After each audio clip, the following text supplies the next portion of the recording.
So greetings and welcome back to Drum Electric. Today we're going to be looking at a fun one. Today we're going to look at how to trigger pretty much anything.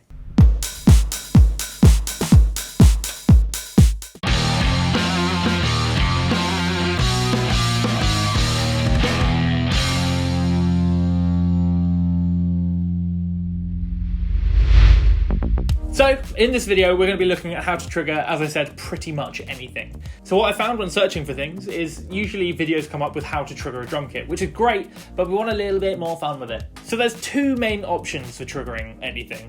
There's miking it up and then having to do it externally, or there's actually putting triggers on it and putting it through an SPD or a drum module. We're going to be looking at both of those today. Just bear in mind that the first option, when you trigger it with mics, you won't be able to hear it live, so you'll have to record it and have all of the tappy taps of whatever you're hitting and then replace that with drums. But the second option, where you're actually triggering it through a drum module, you can hear that live, so you will be able to hit it and hear the actual drums coming out. So without further ado, let's get into it.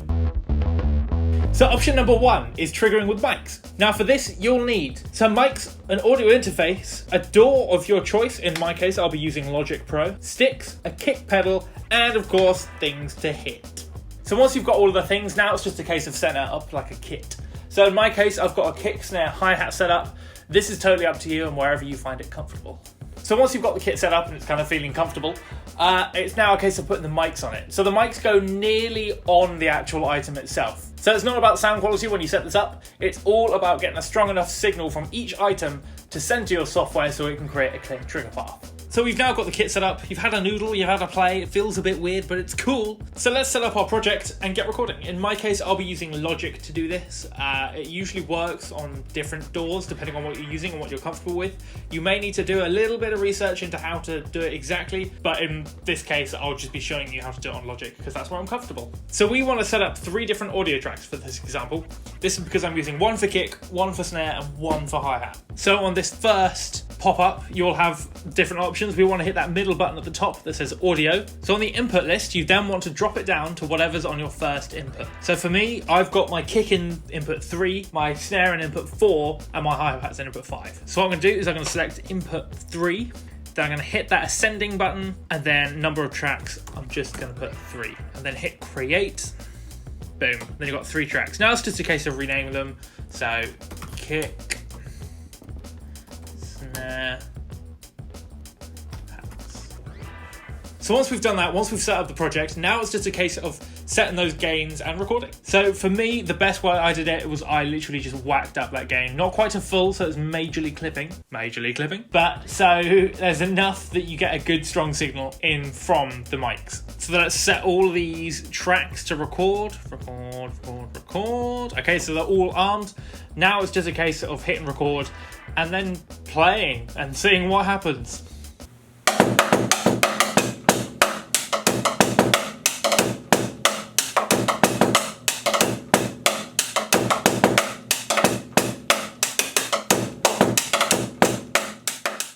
So we've got our recording, we've got an input, we've got our tracks, we've recorded it, and it probably sounds like we're hitting a bunch of boxes, which is exactly what we're doing. So to actually get these to sound like drums, we're going to do what's called replacing or doubling the drum track. Now this is in Logic, as I said earlier, so this may be different depending on what software you're using. So for us in Logic, what we're going to do is we're going to select the track.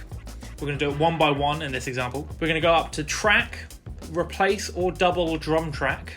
For us, we're starting on the kick, so we're going to keep that instrument as kick. The mode, we're doing it as doubling, because we don't want to replace the initial track, we want to keep that there. Relative threshold, leave that is. Trigger note, auto, that's fine. The rest is all good. And then just hit OK, and then it works its magic, and boom, you've got a MIDI track. Then after this, sometimes it doesn't go exactly where you want it, so I tend to choose a different sound, so I'm going to go into drum kit here on the left, and I'm going to choose the Brooklyn kit.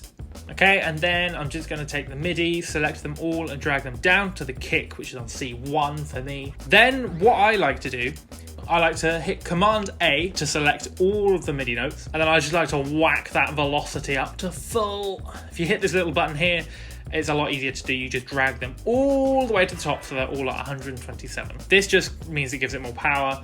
We can chop and change it. For this example, we're just going to keep it at full. And that's pretty much it. Just repeat that for the next 3 tracks. And then you've got some boxes that sound like a drum kit. That's so cool.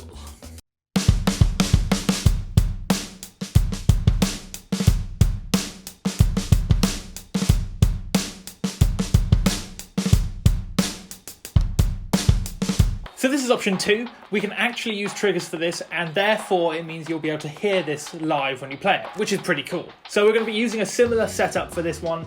The only difference is, rather than using mics and having to pre-record it and then overdub it, essentially, we're just going to attach triggers to each one of the items here, or the drums, and it's going to go straight into a module. In my case, it's going to be the SBD, and I'm going to use these Roland triggers, and what I'm going to try and do is attach these to each one of my drums. So with triggers, it's really important to know essentially kind of how they work. Now, I'm not talking about all like, well, how does it get the signal from here out to there? I'm just literally talking about how it gets the signal in the first place. So if you actually look at a trigger, and again, I'm using the Roland triggers, they have this little spongy cone on them. Now that's where the signal comes from. That's what touches usually the drum skin. And when that detects the hit, when you hit the kit, it'll send obviously a signal through the electronics out the jack and into whatever drum module you're using. Now that's really important because that's the bit that we need to attach to our thing, our drum, our item. So these are built to attach to the rim of drums, not boxes. So I'm going to try and duct tape this the best I can to try and get a signal out from it. So once it's working, once you've found that sweet spot with your beautiful duct tape concoction and you're getting a signal through your drum module, it's then a case of just hooking it up to some speakers to get some volume. So after this, then you can just choose which drum you want it to sound like, and it's as easy as that. Then you've got a whole kit set up that's not actually a drum kit.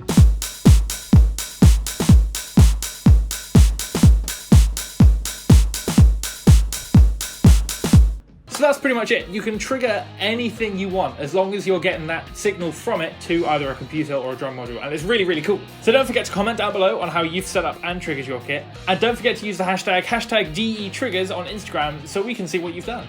As always, like the video, chuck us a subscribe so you can see more in the future, and I'll see you in the next one.